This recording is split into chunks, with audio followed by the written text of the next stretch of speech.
Of Sylhet থেকে এই মুহূর্তে আমি পু আপনার সাথে আছি। আমরা এই মুহূর্তে অবস্থান করলাম সিলেটের দক্ষিণ সুরমা উপজেলার স্থানীয় নোয়াগাঁও। আসলে একটু আগে আমরা একটা লাইন দেখাইছি, আপনারা লাইনটা দেখাইম।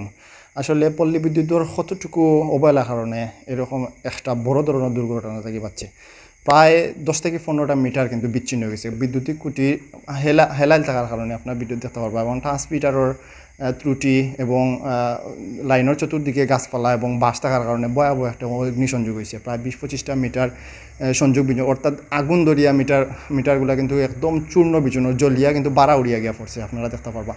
আমরা যারা ঊর্ধ্বতন কর্মকর্তা আছেন সতর্কতা অবলম্বন করবা এবং আমরা দৃষ্টি আকর্ষণ করলাম এই বিভিন্ন ঝুঁকিপূর্ণ জায়গাগুলারে দ্রুত সংস্কার করার লাগে। যেহেতু ঝড় বৃষ্টির দিন, এখন বিভিন্ন জায়গায় কিন্তু ঝড় তুফানোর, কিন্তু আজকে ঝড় তুফান ছাড়াও ভয়াবহটা অগ্নিসংযোগ হয়েছে। আপনারা দেখাবার চেষ্টা করুন আসলে বিদ্যুতিক লাইনের কতটুকু অবহেলার কারণে এই ধরনের দুর্ঘটনা, বড় ধরনের দুর্ঘটনা আসলে এলাকাবাসী রক্ষা পাইছে।